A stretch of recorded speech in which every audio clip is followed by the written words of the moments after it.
Hello and welcome to Strat News Global. I am Surya Gangadharan and welcome to the fourth in our series of Strat Talk, where we have a guest talking about topical issues of the day. Our guest today is Arun Singh, former ambassador to the US. He was also ambassador in France and Israel. So welcome, glad to have you. Thank you. Happy to be with you. And as always, I'm joined by my colleagues Ramanand Sengupta, Subrat Nanda, Ketaki Yangre, Ravi Shankar, and Brigadier Chatterjee.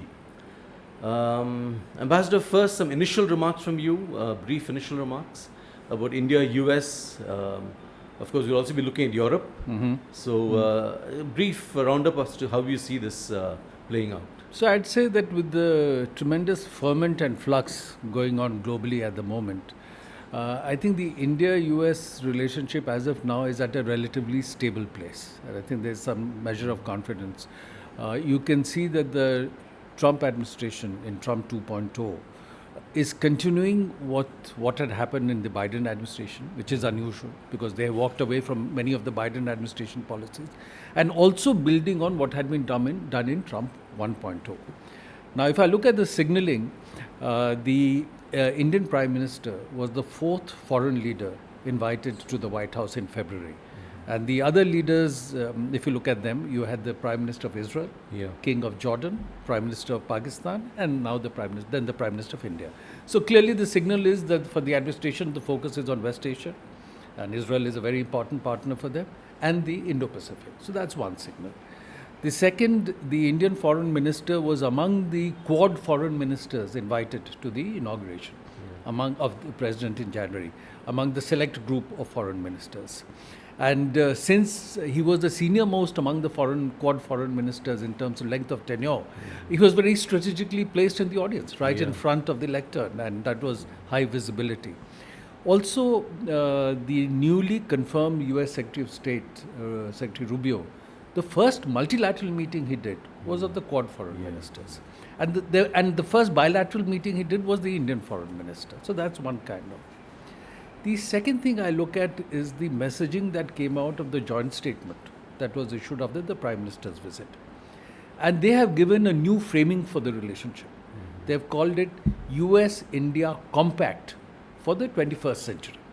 And Compact has been elaborated as catalyzing opportunity for military partnership, accelerated commerce and technology.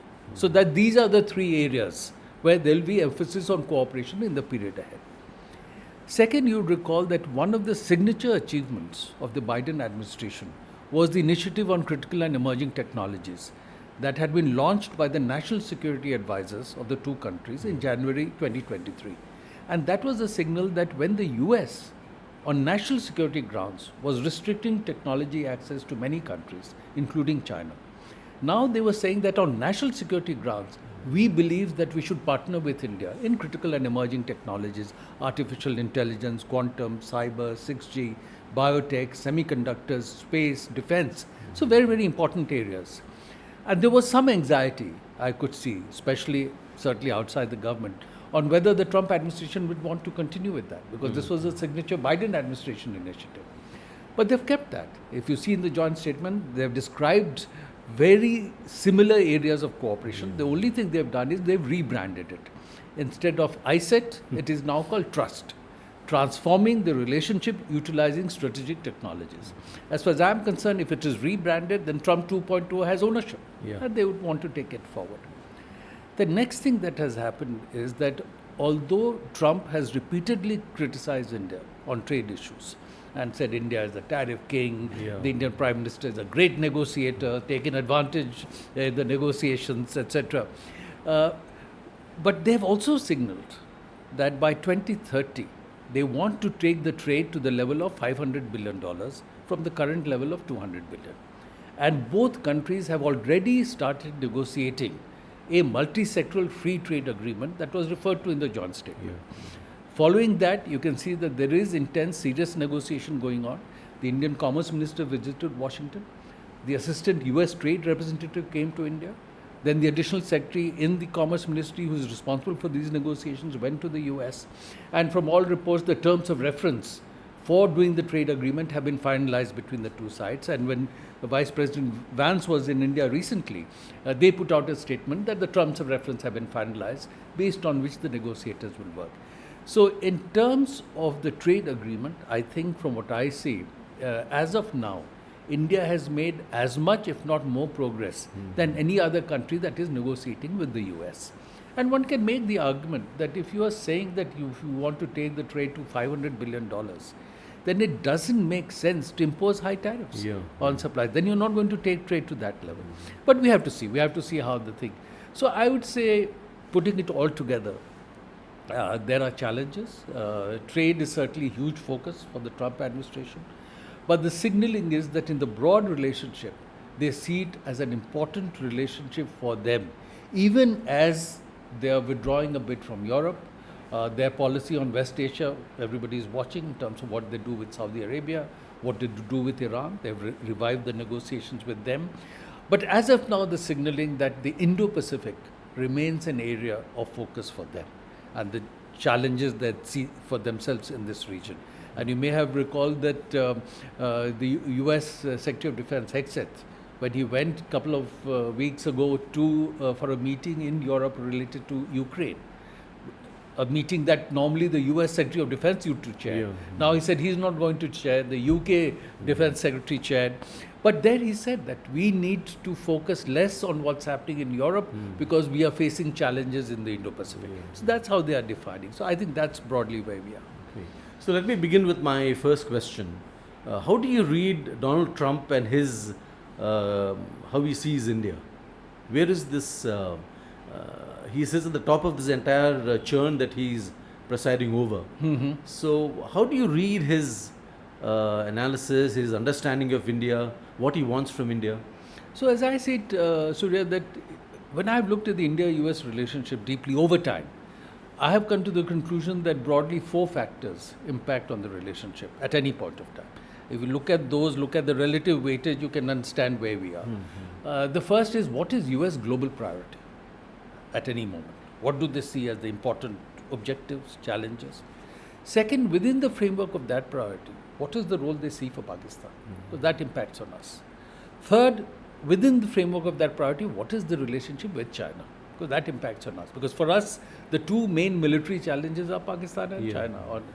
And finally, what is the strength in the bilateral relationship?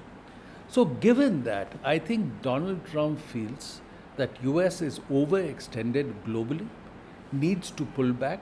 The US economy, from his perspective, has been challenged. The middle 40 to 50% of the population in the US has now for several decades seen its wages stagnate, death rates go up, longevity come down, drug addiction go up. So he wants to create employment for that sector and thereby make himself a transformational president. So that's his objective. So now given that, as of today, their emphasis on Pakistan is not as much as may have been in the past, because the US doesn't have a physical presence in Afghanistan. So they don't need Pakistan for supply of goods, products to the US military in Afghanistan. But at the same time, they feel that for them, the Pakistan relationship remains an important relationship. One, because Pakistan has a certain number of nuclear weapons. So they want access to the leadership of a country that has nuclear weapons. Second, they believe that Pakistan is useful for them also for counterterrorism purposes, because still there are terrorist groups operating from the Pak Afghanistan region, which could pose a challenge also to the West. So again, they need, and they still fly drones over Afghanistan. For that, the drones have to overfly Pakistan territory to get to Afghanistan. So for this limited purpose, they still find Pakistan useful, but not as useful as they did earlier. So that's one dimension. As far as China is concerned, one can't rule out that Trump may do a trade deal with China. He wants to do it. But whether he does a trade deal or not, US is not saying that they want to be or ready to be number 2 in the world. Despite everything, despite pulling back, they still want to be number 1 in the world. Now for that, they see that their main challenge is China. They have said repeatedly that the main economic, technological, military challenge, and the only country with the intent and capability to replace the US in the international system is China. Now to deal with the China challenge, including in technology, they believe they need the India partnership. And India is the only other country with 1.4 billion people, tremendous skill, tech, human capital. 20% of the global talent in semiconductor design is in India. Yeah. Many of the leading US companies have said that the latest semiconductor designs have come out of India. Today you have 1,800 global capability centers in India, doing cutting-edge R&D and technology development work for multinational corporations, not for the Indian operations, but for the global operations. And 60% of these belong to the US companies. For many US companies, their largest presence outside the United States is in India. So it's a very important partnership. So given all this, I think the broad assessment in the US is that the India partnership is valuable for US to maintain its global leadership in innovation. And a strong India in its own right, even if it is not overtly anti-China, will be a natural constraint on China's unilateral and assertive positions, and therefore that works for US interests. So I think that's how they look at this relationship.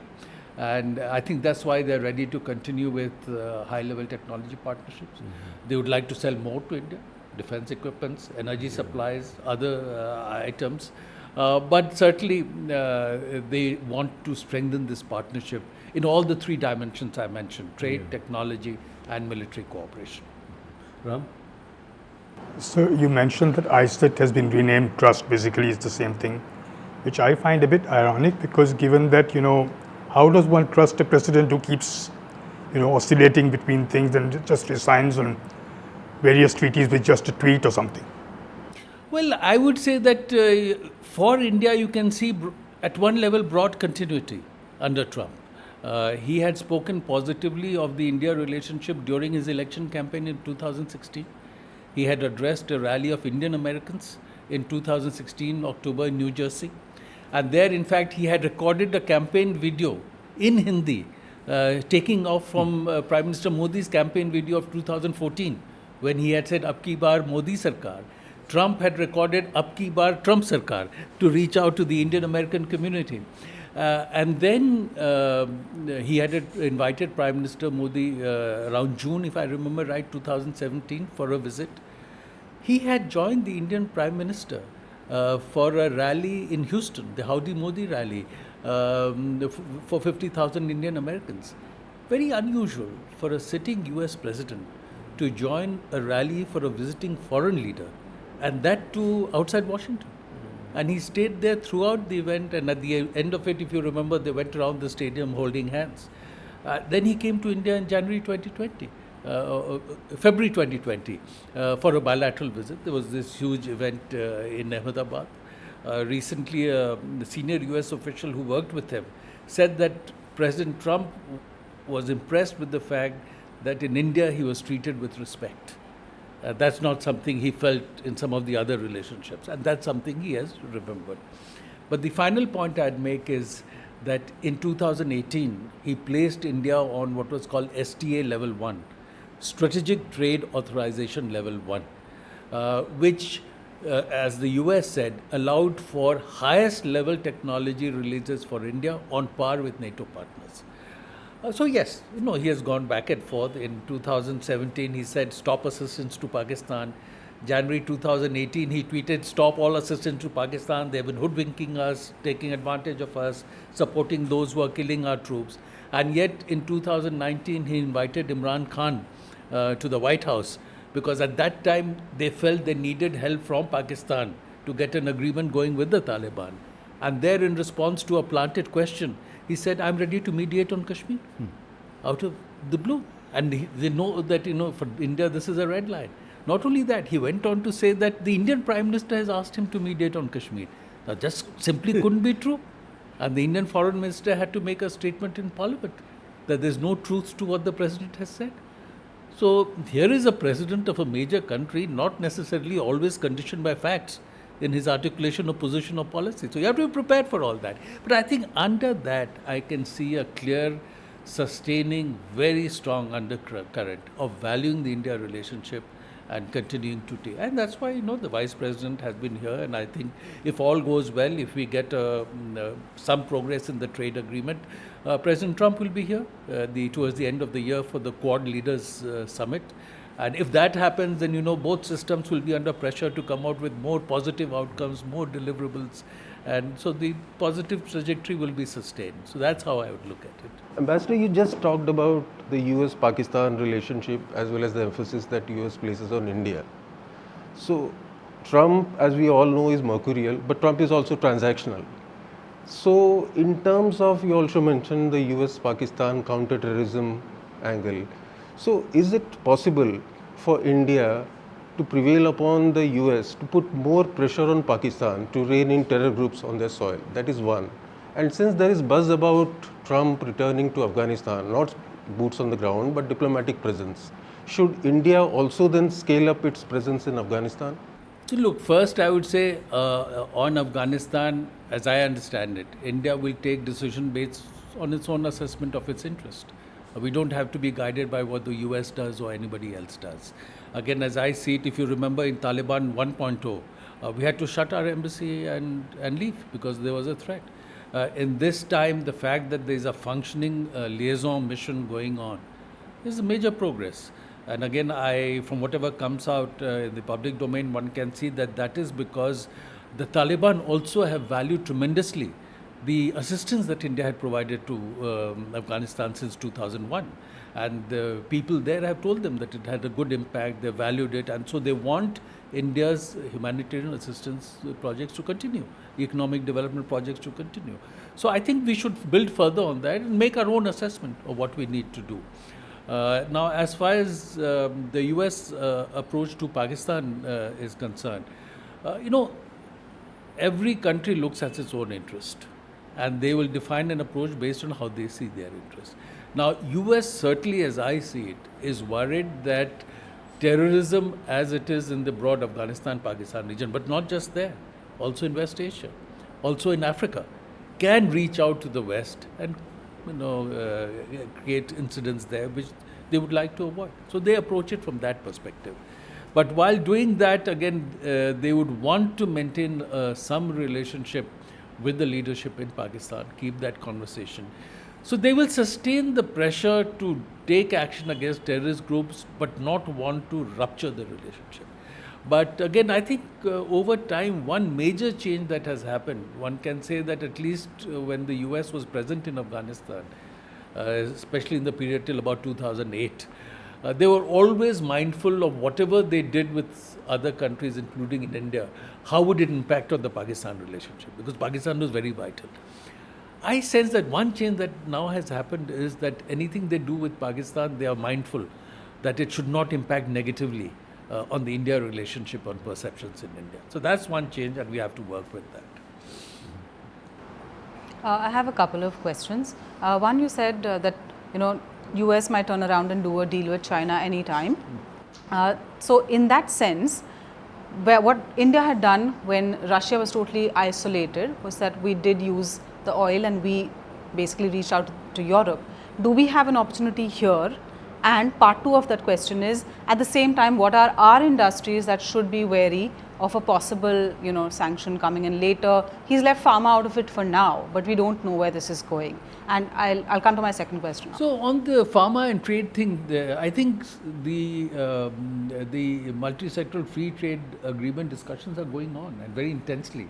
So we should wait and see how that plays out. And on pharma, I think US is in a dilemma. Over time, they have not worked to keep a section of the pharma industry going in the US, especially in high-tech areas. Although in many things, the research and all has happened in the US, the intellectual property is there, production is happening elsewhere. One big dilemma for them is that for APIs, starting materials, some of the key intermediates, China is in near monopoly or has a very important part of the market. Now they need to do something about that. The second thing is that today the largest number of FDA approved facilities outside the United States are in India, and 40% of generics used in the United States go from India. So the supplies from India are very important element for the US to manage healthcare costs, which are in any case very high.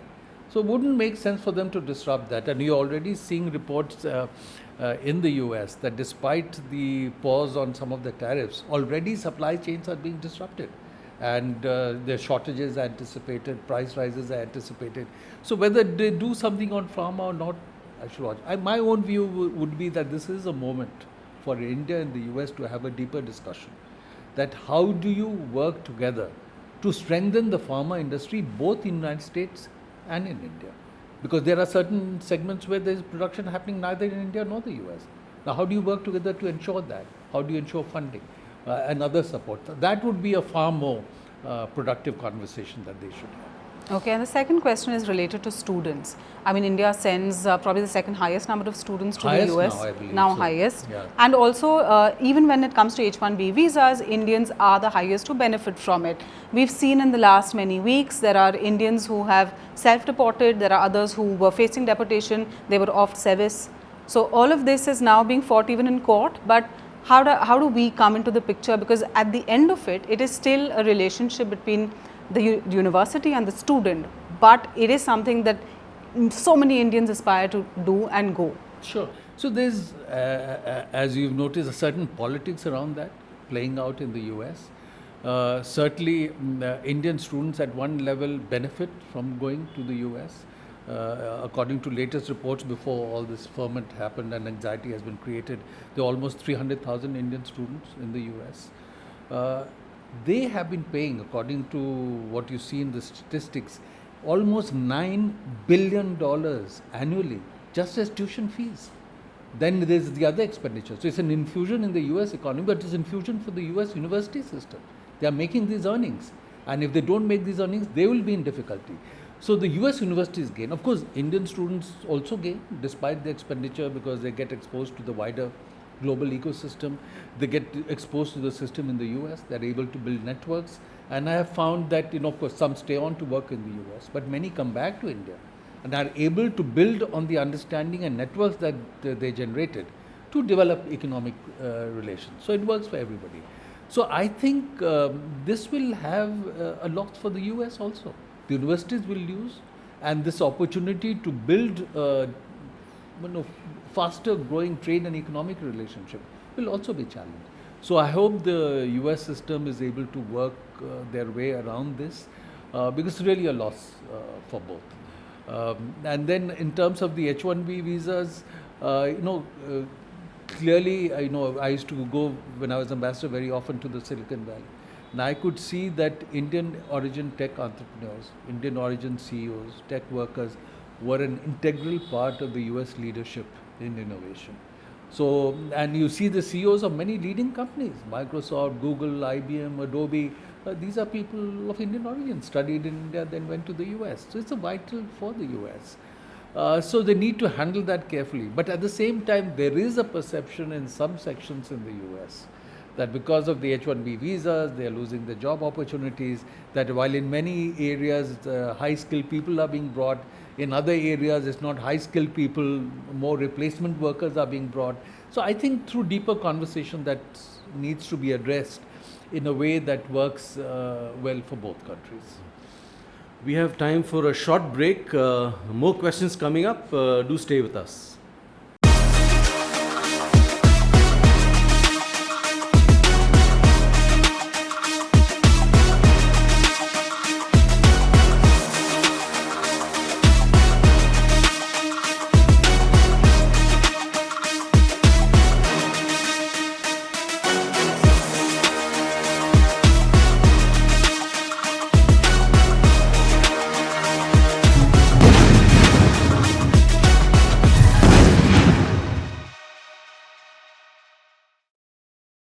Welcome back to Strat Talk. Our guest is Ambassador Arun Singh, and we have lots more questions on the India-US relationship. Ravi? So, what kind of India-US defense ties is going forward? I mean, Trump is offering so much, and moreover, it's like sounding like dictating terms of India. You should take this. So, how do you foresee where we are going forward?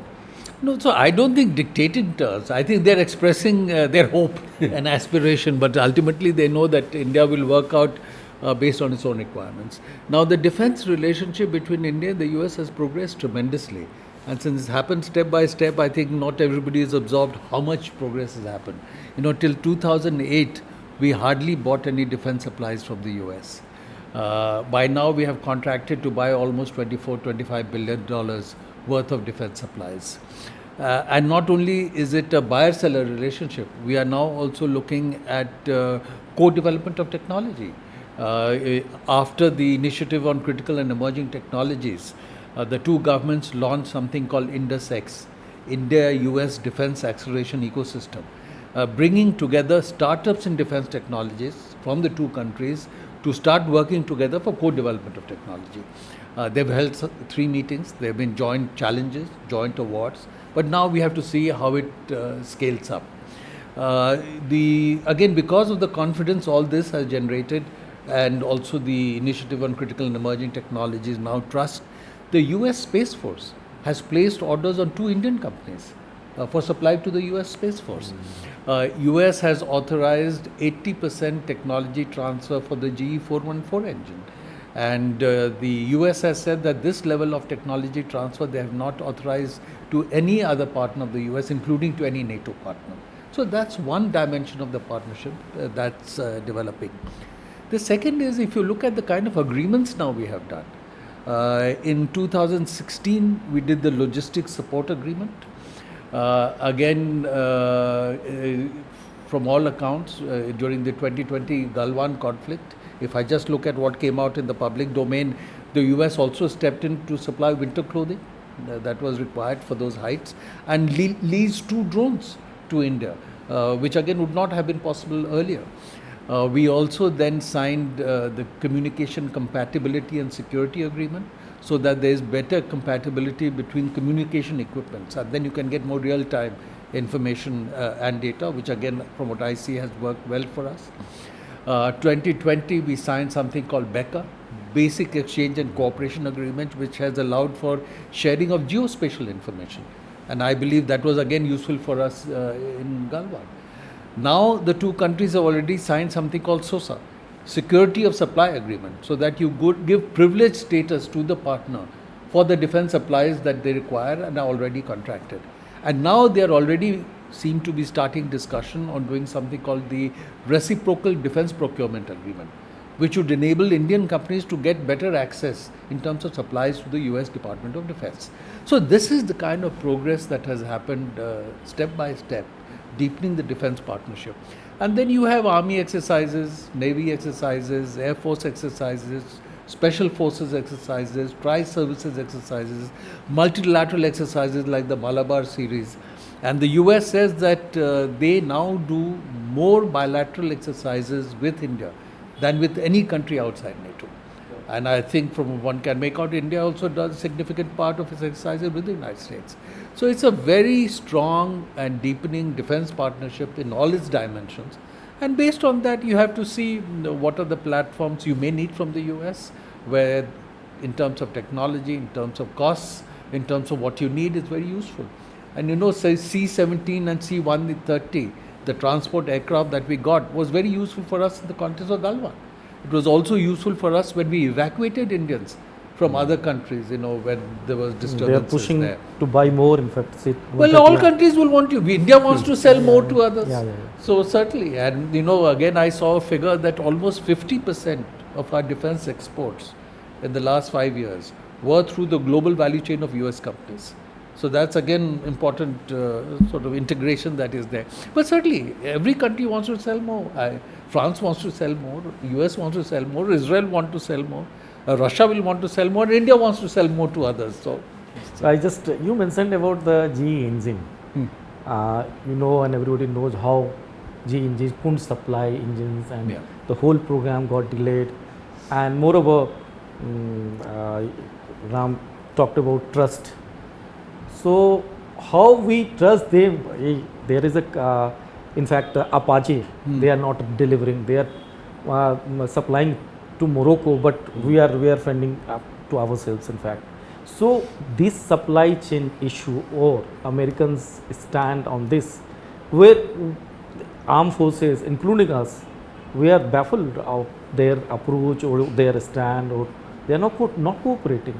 What is your take on that? So I wouldn't go along with the overall assessment that you're making, because from what I see, including what's come out in the public domain, The GE414, of course, they have to work together for transfer of technology. The delay has been on GE404. And from again what's come out in the public domain, it seems there were some supply chain issues, that some of the countries where parts were being made, there the production had stopped. So they had to get it going again. So again, I believe those supplies have started. But see, I think these are issues we have to monitor carefully and try and understand what is behind it, if anything, and make our assessment. I was just making this is a trust deficit going. I don't think so. I think the trust trust is more problem because of the history of US-India relationship. Because at different phases, at least till 2000, US was not necessarily with India when we faced challenges, be it in 1971 or other times. Although they were with us when we faced the challenge from China in 1962. And the Soviet Union, which was otherwise a great partner for India, did not provide the same level of support that the US has provided, because US saw the China relationship differently. Because for them, the message from India of a democratic India and its success was important for them in the global context. So again, everybody looks at their interests. But because of that history, I think there is a deep-rooted suspicion in India whether US would be with us at a moment of crisis. Exactly. And then how do you deal with it? Now, when I used to talk to American interlocutors, we used to make the point that, look, we have 4 major defense partners: US, France, Israel and Russia. The other 3 partners have proven themselves to be with us at a moment of crisis. And US still remains to prove that. Now, they say that, look, please talk differently, because in 1999, when you had Kargil, we were with you. We supported India and we said that Pakistan has to go back on their side of line of control. In 2008, we did the civil nuclear cooperation agreement with India. If we hadn't done that, the nuclear apartheid against India would have continued.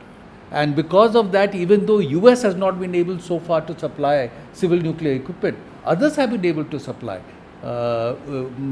Kazakhstan, Australia, France, Russia, none of them would have been able to supply.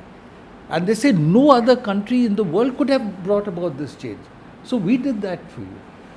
So they say that this past hesitation, from their point of view, you need to get over. But for India, yes, we remember that. But ultimately, I would say that, look, every country takes a decision based on its own interest and the political compulsions of their leaders, not to help another country. So you have to see where the interests are, and where there is convergence, you work together. And for example, again, one can argue that Russia is a very, very important partner for India. And I have served twice in Moscow. I know the value of that partnership. Yet Russia has contributed in a major way to build up of China's defense industrial base, although they have not supplied to Pakistan. So again, they were looking at their interests. So I think we should approach it this way. Well, I guess it's my turn to, raise an issue with you. Not with you, but along with you. You see, I quite see your point that there's a huge enhancement in our cooperation with the Americans in the defense area as far as we are concerned. But the Quad also perhaps is one of the instruments which could have been used better by the Americans, especially when you say that the Americans are withdrawing globally and would like to hand over those areas to partners to remain in dominance. Let's say you still want the sea lanes of communications, etc., to be under American influence or under influence of an American partner. So is there a possibility of the Quad graduating to the next step of becoming a strategic alignment which perhaps could use force tomorrow? So as far as I understand, it is India is among the countries who are not keen for the Quad to become a securitized group. And we have traditionally not wanted to be part of an alliance, and we want to take decisions on each issue based on our own interests. We talk of strategic autonomy of our decision making, and based on my own experience of nearly 4 decades in diplomacy, I would say that for India it is a far better position to be there, that on each issue you take decisions based on your own interest. Not as part of any kind of a military alliance structure, because then you will be subjugating your decision making to decisions made elsewhere, because there is a power imbalance. And if you look at, for example, the India-Russia relationship, very, very important relationship with us. They gave us military supplies in the 50s and 60s when others were not prepared to give. In the 71 conflict, they were with us. From time to time, they have given us defense technologies that have not been available elsewhere. So it's a very important relationship. In any case, you don't want to put all your eggs in one basket. You need to, because then you're dependent on that. So you need to hedge. Now on Russia, clearly the West would have ideally liked us to be more critical of Russia since the Ukraine conflict started, and India didn't do that, looking at its own interest. The Prime Minister said it's not an era of war, we focus diplomacy, but we didn't criticize Russia, we didn't condemn Russia. And today when the US wants to deal with do a deal with Russia, if we had gone along with the US at that time, we would be looking very strange at this moment. So ultimately, I think the position we have taken that we look at our own interests and make our own decisions based on the assessment of that is, I think, the best position to be in. And again, the Ukraine example shows that at a moment of crisis, you must take the decision based on your assessment of your own strength to deal with that. Not rely on anybody else to step in to help you. Because Ukraine's approach in the beginning was conditioned by how the US and Europe saw the conflict. And today the US is saying, I want to withdraw. And the Ukrainians are trying to figure out what. So you must make a decision based on your assessment of your own strength. Any other support is supplemental, should not be the primary focus of how you define your strength. I look at it the other way, not exactly very different, but the Americans would like us to be part of a strategic alignment like that perhaps, but we may not be keen about it, keeping in view our diverse interests, our relationship with Russia, and that we do not provoke China too much, etc., beyond a point, etc. The Americans always would want people to be aligned with them, whether they are aligned with those partners or not, because they've tried military alliances to the 50s. So any country would want that. But ultimately, you have to figure out what you want to do. And my own assessment is that when India decides something, it has the strength to stay with its decisions. After all, when the leadership of India did the nuclear test in 1998, at the unipolar phase in global affairs, then they did it. And then there were a lot of sanctions against us, but India withstood those sanctions with determination. So once you decide that you need to do something, you can stay with it. But again, you have to make your own determination of what your strength is. And then if you look back at the time of the nuclear test, among the P5 countries, the US, UK and China severely criticized India, called for sanctions on India, imposed sanctions on India. Russia, great partner of ours, opposed sanctions on India but criticized India for the test we did because they felt that norms were challenged. The only country who did not criticize India and also opposed sanctions against India was France. And that's why in 1998, the first country with which we did the strategic partnership agreement was with France. So again, everybody is looking at their interests and we have to wave our way through that. Ambassador, I'd like to touch on Europe. Is it a good idea to leverage the European relationship we are negotiating in FTA and all that to get better terms from the Americans? Does it work? No, I don't know whether it will work in terms of leveraging, because the way the US and the American administration is operating right now, that's not the thing that will have an impact. But what I do believe is that certainly it makes sense for us to do a multi-sectoral free trade agreement with the United States because we lost out in the phase of globalization of trade and production. We gained in services, but we lost out in manufacturing. China sucked away the manufacturing. They have 18% of global GDP, but 32% of global manufacturing. And in India, it is recognized that if you want to generate the kind of employment that you need, almost 10 million people a year, you have to expand manufacturing. So what we need to do is right now, how do we use this phase of ferment in global trading relations to build a relationship with the US in economy and trade where you can gain in manufacturing. Again, looking back historically, since the Second World War, many countries that developed did it on the basis of access to the US market. The Europeans did it, Japanese did it, ROK did it, Taiwan did it, and China did it. So why shouldn't we do it? And for difficulties in the past, we couldn't do it the same way. But that having been said, you can't put, again, as I mentioned, all your eggs in one basket, because tomorrow if the US policies change, then what will you do? So independent of that, we should look at doing a free trade agreement with the Europeans, because again it's a very important market. Although Europe consolidated doesn't have the same geopolitical heft that the United States has. They are divided. Europe itself is in ferment. Germany, there's instability. France, there's political instability. UK is not part of the European processes anymore. But overall, the GDP of Europe is the same as the GDP of the United States. Our overall trade with Europe is the same as trade with the US. So independent of that, we should build that relationship, which will give us additional options, also as a hedging relationship. So I think that's the way I would feel that we should approach the India-Europe free trade discussions and also the India-UK free trade discussions. So sticking to trade, sir, we've just, we are negotiating a trade deal with the US. It'll probably be the first among countries. So parallelly, we have the India-EU trade talks coming up next month. Now, from what I understand, the big issue with the US is access to agriculture, which is a sticking point. And with the European Union, it's basically sustainability, which India says is a non-tariff barrier. How big are these barriers, and are there any other sticking points? So I don't know the details of the negotiations that are going on. I think the two governments will have to work it out. But both these items in the past have been challenges. According to the reports in the public domain, these issues are expected to be there. But ultimately, I think India has to decide for itself where does its vital interest lie, where it needs to stay firm, or what kind of concession it may be useful to get enhanced market access and something else. So that's the balancing only the negotiators can work out.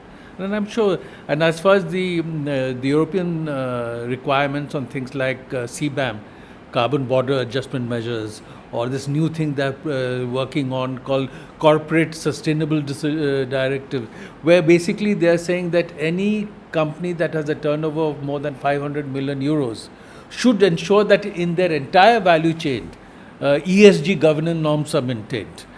Now that's bizarre. It's an extraterritorial application. So those are the things we'll have to push back.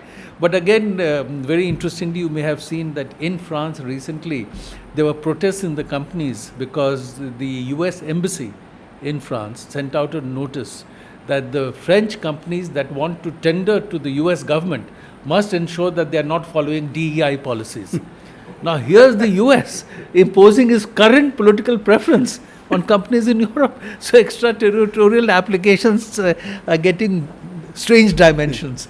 And so ultimately, I think every country has to bring its economic power to decide what it wants. Sir, if I could ask just one more question, just as a parallel thing. That is that, when we have this sort of relationship going on with the US, we keep on saying that India is being seen as a counterweight to China. I mean, we might not like being told that, but that is how it's seen otherwise. What happens if China is taken out of the equation? Does the India-US equation still stand? No, as I mentioned, so one, as I said earlier, I believe that US is prepared for the fact that since India takes its own decision, India will not take overtly anti-China positions to suit US interest. India will define its own. But that having been said, they believe that a strong India, in its own right, will be a natural constraint on China's unilateral and assertive positions. And that works for the United States. Second, even if, as you said, you take China away from the equation, the technology competition between US and China is here to stay. In AI, you saw the impact of DeepSeek. The US stock market lost $1 trillion. NVIDIA lost $600 billion. Now there's a report today of Huawei coming out with a new chip. So that technology competition here to stay. Now so long as that is there, US will find India a valuable partner. And that will give us opportunity for economic, trade, investment, technology partnerships, and broader strategic heft. And which will obviously, I'm sure, India would like to leverage that. So last question, in this entire technology race, we are well behind, Does that obviously imposes some disadvantages for us, in our ability to deal with the US, deal with Europe? I mean, do these issues, we have trade agreements being negotiated. How well does that impact on us? No, sure. That's a very important factor. So clearly, we need to build more of our own strength. Now, you've seen from the report that came yesterday that the government of India has announced funding of an entity to build its own large language model. So that's something. The second thing I've noticed is that if you take artificial intelligence, so far we don't have the core technology, but applications based on the technology that is there in open source are really being done in India. And even US companies find it very valuable to partner with Indian companies who are doing applications for further development of their own models. So that's something working for everybody. And again, many of these US companies that have the core technologies have Indians working on this. So, you know, one of the jet engine companies in the US, we don't have jet engine technology.